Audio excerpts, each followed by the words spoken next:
bagamat siya nasaan yung Diyos. No, yung salitang iyan, hindi yan hindi ordinaryong pangungusap yan. Bagamat siya ay nasaan yung Diyos, hindi niya minarapat panghawakan ang pagkapantay sa Diyos, bagkus sinubad niya at naganyo siyang alipin at nagitulan sa mga tao. Mga kapatid sa Panginoon.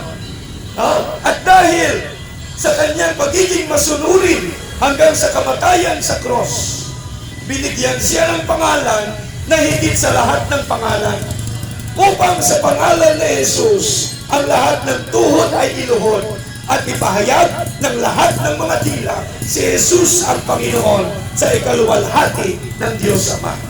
Mga kapatid, ang sabi ng Biblia, Romans chapter 10 verse 9, if we confess with our mouth Jesus Christ is Lord and believe in our heart that He is raised from the dead, thou shalt be saved.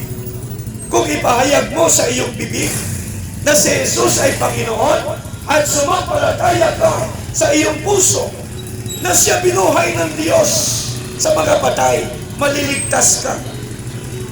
Mga kapatid sa Panginoon, importante po maunawaan ninyo ang daan ng kaligtasan, sapagkat ang tao ay mamamatay at ang lahat ng tao ay patungo sa impyerno kung walang Kristo sa puso.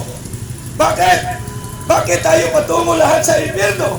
Ang sabi ng Biblia, Romans 3:23, for all have sinned and come short of the glory of God. Dahil doon, ang tao ay nagkasala, lahat. No? Lahat nagkasala at hindi nakaabot sa kaluwalhatian ng Diyos. Ibig sabihin, dahil hindi tayo umabot sa kaluwalhatian ng Diyos, pag namatay ka, walang traffic, sa impyerno ang tungo. Nakuha nyo? Ngayon, mula sa pasimula, kung kailan ang tao nahulog sa pagkakasala, ipinangako ng Diyos ang manunubos. Ang sabi ng Panginoon, sa aklat ng Genesis, nung magkasala si Adan at si Eva, ang sabi ng Diyos, ang binhi ng babae, ang dudurog sa ulo ni Satanas, at si Satanas ang dudurog sa sakong ng binhi ng babae. This is the messianic prophecy na pinoproclaim na may binhi ng babae na dudurog sa ulo ni Satanas.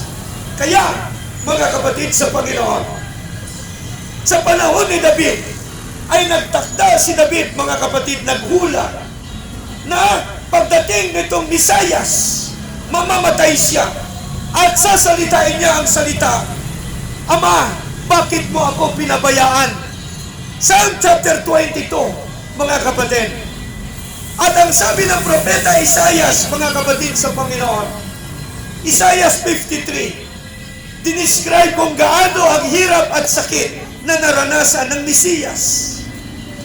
Sa kanyang mga sugat at latay, halos hindi na siya makikilala, walang imik, hanggang siya dinala, katulad ng tupang dinala sa patayan. At sa pamamagitan ng kanyang mga sugat at latay, kayong lahat ay magsigalin. At kinakailangan mamatay ang Kristo at matigis ang kanyang cross, at matigis ang kanyang dugo sa cross para mabayaran ang mga pagkakasala natin. At dahil sa nangyaring yaon, mga kapatid, napakadali para sa atin ang pumasok sa kaligtasan, sapagkat noong minsan ginawa ang paghandog para sa ating mga kasalanan ay walang hanggang tipan na kasunduan ng Diyos. Ang dugo ni Kristo na nabuhos sa cross, walang hanggang tipan pambayad ng ating mga kasalanan. O mga kapatid sa Panginoon, kaya madali makalapit sa Diyos. Madali pumasok sa kaligtasan dahil mayroong garantiya, may nakadiposito na kapatawaran para sa bawat isa sa atin, ang dugo ni Kristo.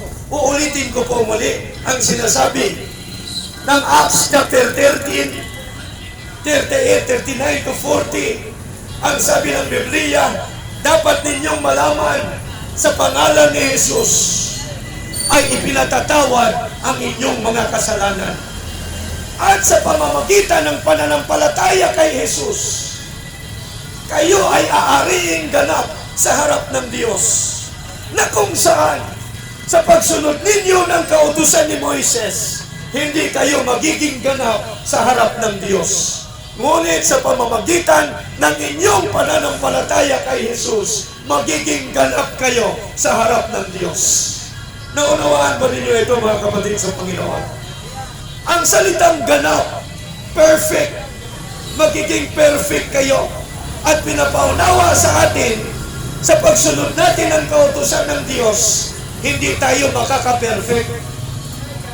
Hindi natin ma-perfect ang kautusan.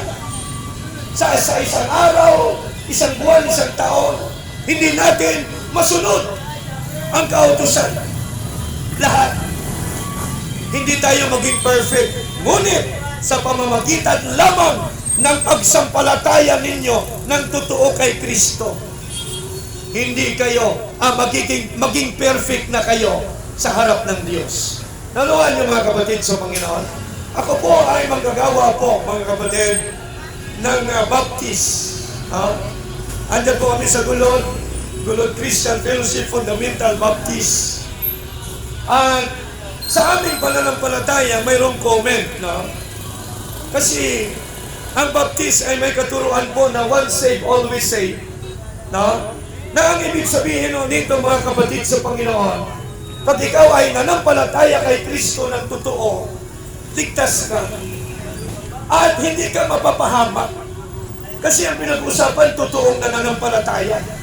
At sigurado ako, naniniwala kayo rito, pag totoo ang pananampalataya, ay hindi rin mapapahamak. No? Yan po ang stand ng baptist. Pag once ikaw sumampalataya kay Kristo na totoo, hindi ka mapapahamak. At hindi ka mapapahamak hanggat tunay ang iyong pananampalataya. Nakuha niyo ba? Ang sabi ng 1 Peter chapter 1 verse 7, ang ginto, upang mapatunayan na ginto, ay idaan sa apoy. No? Kung ang ginto ay tunay na ginto, lalabas talaga na ginto at lalong kumikinang. Ang inyong pananampalataya ay higit kaysa anumang dalisay na ginto. Yan, naunawaan nyo ba?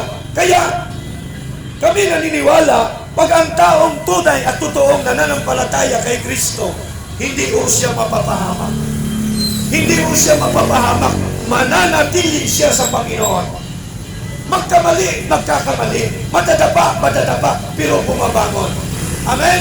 Wala namang hindi nagkakamali. Pero kung gawin mong katwiran na gumawa ng kasalanan sapagkat ikaw ligtas na, magtatanong ako sa iyo, baka hindi ka talaga totoong naligtas. Kasi ang totoong ligtas ay iniisip kung papaano lumakad katulad ni Kristo. Lumalakad na hiwalay sa kasalanan. Mga kapatid sa Panginoon, huwag na tayo magpatumpik-tumpik pa pagdating sa spiritual ang pinag-uusapan. Dahil anytime ang kamatayan dumadating sa atin, pwedeng mamaya, hindi na tayo magising. No? Hindi na natin alam kung buhay pa tayo bukas. Maraming mayaman at mas bata sa atin, patay na. Salamat sa Diyos, buhay pa kayo. Buhay pa ako. Kaya, tandaan ninyo, mga kapatid sa Panginoon, pag ang Diyos may plano sa buhay natin, hindi tayo magtatapos sa buhay na ito. At sigurado ako, lahat sa atin na may plano ang Diyos. Dahil ang sabi ng Jeremiah, mga kapatid, before I formed you in the womb of your mom, I know you. Bago ka adyuan ng Diyos sa tiyan ng iyong ina, kilala ka na ng Diyos. At alam niyo ba ang plano ng Diyos sa inyo? A plan to prosper, a plan to succeed. Ang plano ng Diyos ay magtagumpay kayo. Kaya mga kapatid sa Panginoon, alam nyo ba, mga kabataan, ang sabi po ng Lord, kung kayo may pananampalataya kay Kristo, kahalintulad kayo sa agila. Alam nyo ba ang kalakasan at kakayahan ng agila? Kaya ilagay mo sa isip nyo, mga kabataan, pag kayo may pag-ibig sa Diyos, may power kayo, katulad ng agila, sabi ng Biblia, no?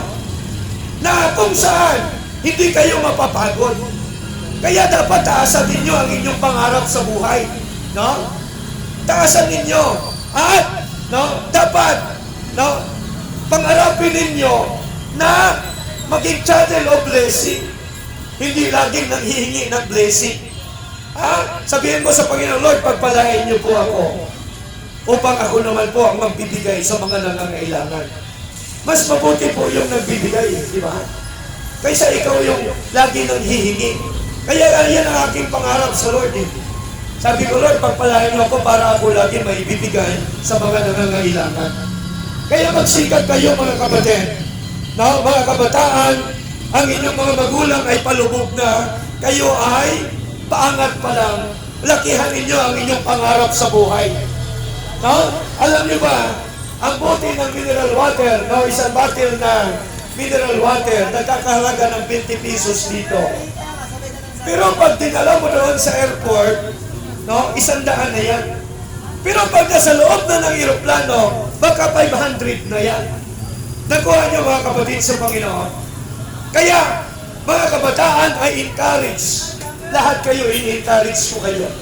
Huwag kayo manatili, no, sa kalagayan ninyo ngayon. Dapat, no, mas mataas ang inyong hangarin.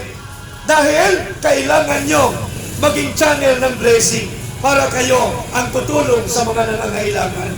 Mapalad ang tumutulong kaysa tinutulungan. No? Di ba mga kapatid? Okay na lang yung tumutulong kaysa ikaw lagi nang hihingi. Ikaw naman ang magbigay ng tulong. Kaya, lakihan ninyo ang mga pangarap ninyo. Mga kapatid sa Panginoon, salamat po at ako po'y nag-i-encourage sa inyo.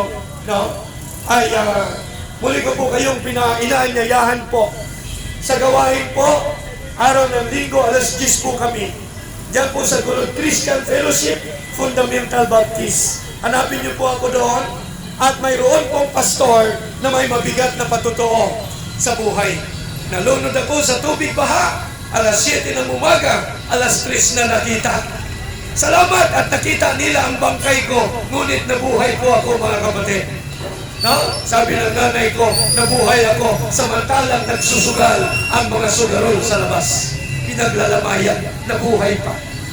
Pangalawa, nataligan ako ng buhay, nag-bleeding ang utak ko. Kasabay ako ni Rico yan. Si Rico yan patay. No? Yan po'y boyfriend ni Julian Santos. No? Showbiz muna tayo. No? Ang boyfriend pala ni Claudine Barito noon. No? Ngayon, namatay siya. Ako buhay, bariho po ang case namin. Ngunit after ng taning na 6 months, ako po ay may epilepsy. Sabi ng mga doktor, hindi na ako gagaling. Forever na. Salamat sa Diyos. I was declared totally healed 2012. Kaya walang imposible sa Panginoon, mga kapatid. At ang sabi po ng Panginoong Jesus, you will be healed according to your faith. Ang pananampalataya mo, ang susi ng iyong kagalingan.